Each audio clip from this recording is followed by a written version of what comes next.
ॐ दन्ताभयं चक्रधानं कराग्रे स्वर्णघटं दधानं त्रिनेत्रं धृताभ्यक्तमाङ्गं पुत्रलक्ष्मीगणपतिं कनकवर्णं भजे. ಇವತ್ತಿನ ಅಂಗಾರಕ ಸಂಕಷ್ಟ ಚತುರ್ಥಿಯ ವಿಶೇಷವಾಗಿ ಪುತ್ರಲಕ್ಷ್ಮಿ ಗಣಪತಿಯ ಆರಾಧನೆಯನ್ನು ಈ ವಿಡಿಯೋದಲ್ಲಿ ಮಾಡಲಾಗುತ್ತೆ. ನಮ್ಮ ಮಕ್ಕಳಿಗೆ ಒಳ್ಳೆಯದನ್ನು ಮಾಡ್ತಾನೆ, ಸಂಪತ್ತನ್ನು ಹೆಚ್ಚಿಸ್ತಾನೆ, ಭಕ್ತರಿಗೆ ರಕ್ಷಣೆ ಮತ್ತು ಭಯ ನಿವಾರಣೆಯನ್ನು ಮಾಡ್ತಾನೆ. ಧನ, ಸಮೃದ್ಧಿ ಮತ್ತು ಶುಭ ಫಲಗಳ ಸಂಕೇತನಾಗಿರುವಂತಹ ತ್ರಿನೇತ್ರ ಅಂದರೆ ಭೂತ, ಭವಿಷ್ಯ, ವರ್ತಮಾನವನ್ನು ತಿಳಿಯುವ ಜ್ಞಾನವನ್ನು ನೀಡುವಂತಹ ಕನಕವರ್ಣ ಅಂದರೆ ಶುಭ, ಪವಿತ್ರತೆ ಮತ್ತು ಸಮೃದ್ಧಿಯ ಪ್ರತೀಕನಾಗಿರುವಂತಹ ಮಹಾಗಣಪತಿಯ ಆರಾಧನೆಯನ್ನು ಈ ವಿಡಿಯೋದಲ್ಲಿ ಮಾಡಲಾಗುತ್ತೆ. ಅವನ ಪವಿತ್ರ ಮಂತ್ರಗಳ ಶ್ರವಣದಿಂದಲೇ ನಮ್ಮ ಎಲ್ಲ ಕಾರ್ಯಗಳು ಸಿದ್ಧಿಸ್ತವೆ ಅಂತ ನಂಬಿಕೆ ಇದೆ. ಅಂತಹ ಪವಿತ್ರವಾದಂತಹ ಅಪರೂಪವಾದಂತಹ ಈ ಮಂತ್ರವನ್ನು ಮನಸ್ಸಿನ ಶಾಂತಿಗಾಗಿ, ಕುಟುಂಬದಲ್ಲಿ ಸಂತಾನ ಮತ್ತು ಐಶ್ವರ್ಯಕ್ಕಾಗಿ, ಅವನ ಆಶೀರ್ವಾದಕ್ಕಾಗಿ, ಭಯ ಮತ್ತು ಅಡಚಣೆಗಳನ್ನು ದೂರ ಮಾಡಿಕೊಳ್ಳಲಿಕ್ಕಾಗಿ ಪ್ರಾರ್ಥಿಸಬೇಕು. ಸಂಕಷ್ಟ ಚತುರ್ಥಿ ಅಂದರೆ ಸ್ವತಃ ವಿಘ್ನಗಳನ್ನು ನಿವಾರಿಸುವ ದಿನ. ಅದು ಮಂಗಳವಾರ ಅಂಗಾರಕ ಸಂಕಷ್ಟಿಯಾಗಿ ಬಂದಿದೆ. ಇದರಲ್ಲಿ ಇನ್ನಷ್ಟು ಶಕ್ತಿ ಇರುತ್ತೆ. ಗಣೇಶನ ಆರಾಧನೆ ಮಾಡಿದರೆ ತ್ವರಿತ ಫಲ ಸಿಗುತ್ತೆ ಅಂತ ನಂಬಿಕೆ ಇದೆ. ಹಾಗಾಗಿ ಈ ಮಂತ್ರಗಳ ಶ್ರವಣವನ್ನು ಶುರು ಮಾಡೋಣ. ಭಕ್ತಿಯಿಂದ, ಶ್ರದ್ಧೆಯಿಂದ, ಏಕಭುಕ್ತಿಯಲ್ಲಿ ಈ ಮಂತ್ರಗಳನ್ನು ಪೂರ್ತಿಯಾಗಿ ಆಲಿಸಿ. ಓಂ ದಂತಾಭಯಂ ಚಕ್ರಧಾನಂ कराग्रे स्वर्णघटं दधानं त्रिनेत्रं धृताभ्यक्तमाङ्गं पुत्रलक्ष्मीगणपतिं कनकवर्णं भजे. ॐ दन्ताभयं चक्रधानं कराग्रे स्वर्णघटं दधानं त्रिनेत्रं धृताभ्यक्तमाङ्गं पुत्रलक्ष्मीगणपतिं कनकवर्णं भजे. ॐ दन्ताभयं चक्रधानं कराग्रे स्वर्णघटं दधानं त्रिनेत्रं धृताभ्यक्तमाङ्गं पुत्रलक्ष्मीगणपतिं कनकवर्णं भजे. ॐ दन्ताभयं चक्रधानं कराग्रे स्वर्णघटं दधानं त्रिनेत्रं धृताभ्यक्तमाङ्गं पुत्रलक्ष्मीगणपतिं कनकवर्णं भजे. ॐ दन्ताभयं चक्रधानं कराग्रे स्वर्णघटं दधानं त्रिनेत्रं धृताभ्यक्तमाङ्गं पुत्रलक्ष्मीगणपतिं कनकवर्णं भजे. ॐ दन्ताभयं चक्रधानं कराग्रे स्वर्णघटं दधानं त्रिनेत्रं धृताभ्यक्तमाङ्गं पुत्रलक्ष्मीगणपतिं पुत्रलक्ष्मी गणपतिं कनकवर्णं भजे। ॐ दन्ताभयं चक्रधानं कराग्रे स्वर्णघटं दधानं त्रिनेत्रं धृताव्यक्तमाङ्गं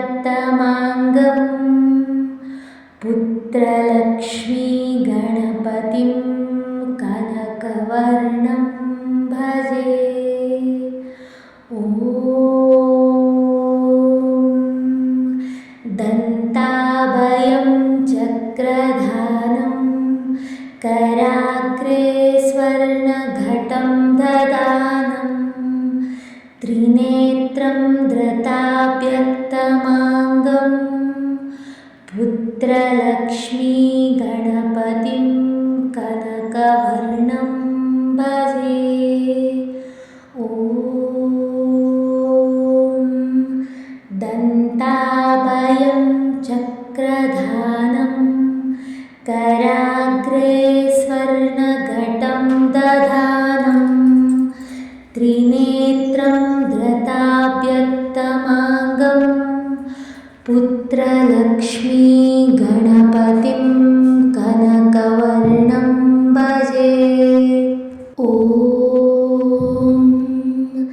दन्ताभयं चक्रधानं कराग्रे स्वर्णघटं ददानं त्रिनेत्रं धृताव्यक्तमाङ्गं पुत्रलक्ष्मी गणपतिं कनकवर्णं भजे। ॐ दन्ताभयं चक्रधानं कराग्रे स्वर्णघटं दधानं त्रिनेत्रं धृताव्यक्तमाङ्गं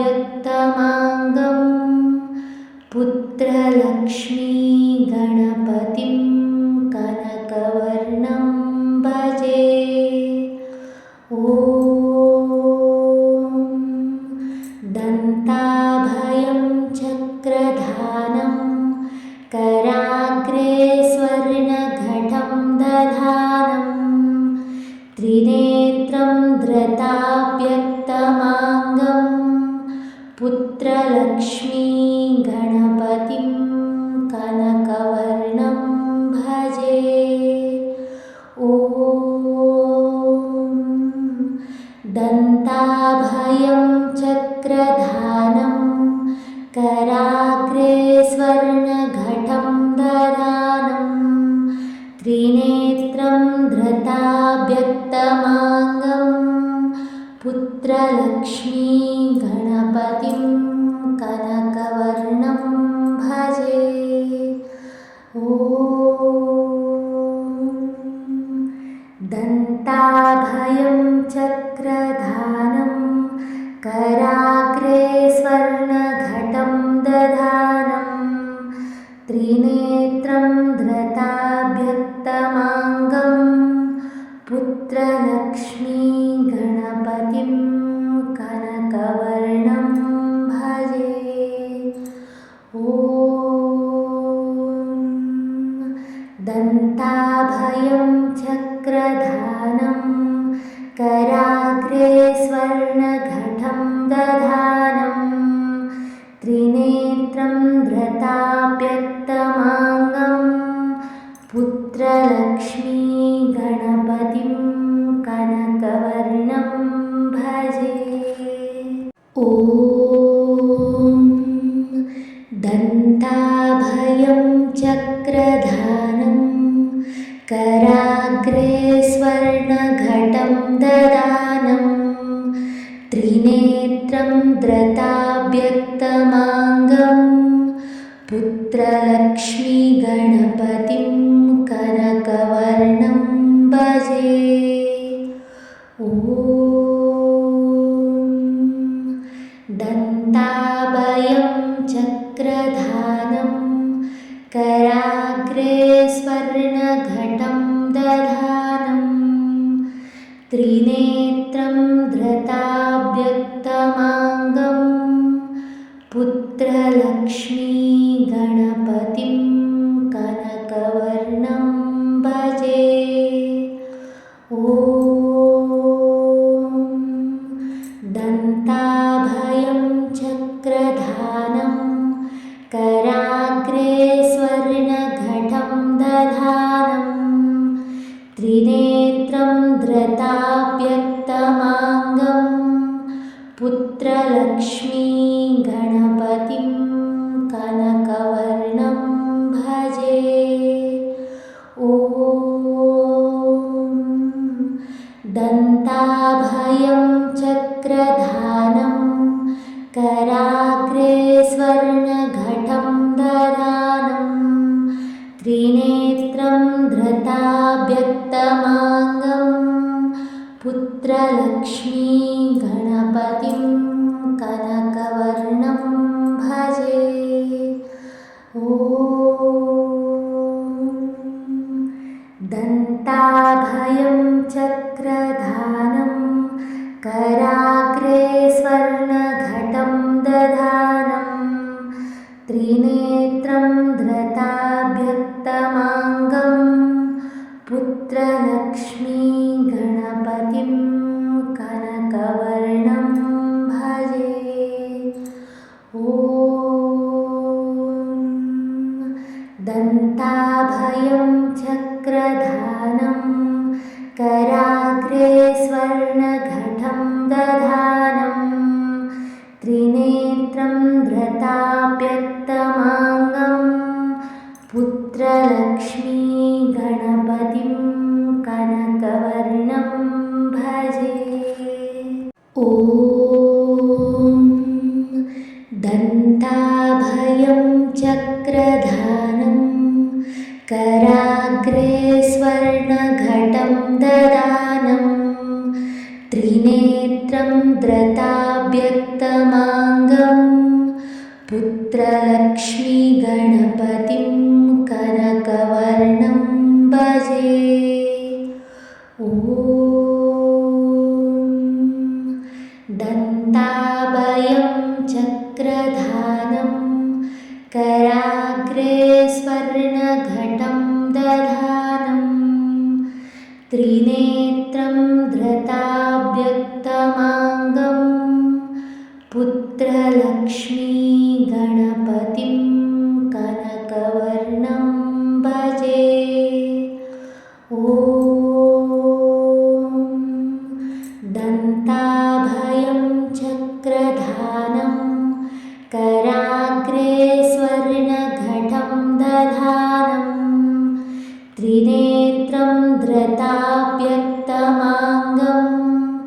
पुत्रलक्ष्मीगणपतिं कनकवर्णं भजे। ॐ दन्ताभयं चक्रधानं कराग्रे स्वर्णघटं दधानं त्रिनेत्रं धृताव्यक्तमाङ्गं पुत्रलक्ष्मीगणपतिं कनकवर्णं भजे। ॐ दन्ताभयं चक्रधानं कराग्रे स्वर्णघटं दधानं त्रिनेत्रं धृताव्यक्तमाङ्गं पुत्रलक्ष्मीगणपतिं कनकवर्णं भजे। ॐ दन्ताभयं चक्रधानं कराग्रे स्वर्णघटं दधानं त्रिनेत्रं धृताव्यक्तमाङ्गं पुत्रलक्ष्मीगणपतिं कनकवर्णं भजे। ॐ दन्ताभयं चक्रधानं कराग्रे स्वर्णघटं दधानं त्रिनेत्रं धृताव्यक्तमाङ्गं पुत्रलक्ष्मीगणपतिं कनकवर्णं भजे। ॐ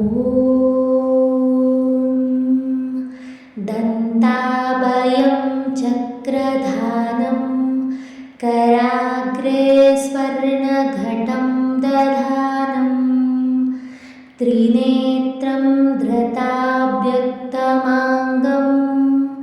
पुत्रलक्ष्मीगणपतिं कनकवर्णं भजे। ॐ दन्ताभयं चक्रधानं कराग्रे स्वर्णघटं दधानं त्रिनेत्रं धृताव्यक्तमाङ्गं पुत्रलक्ष्मीगणपतिं कनकवर्णं भजे। ॐ दन्ताभयं चक्रधानं कराग्रे स्वर्णघटं दधानं त्रिनेत्रं धृताव्यक्तमाङ्गं पुत्रलक्ष्मीगणपतिं कनकवर्णं भजे। ॐ दन्ताभयं चक्रधानं कराग्रे स्वर्णघटं दधानं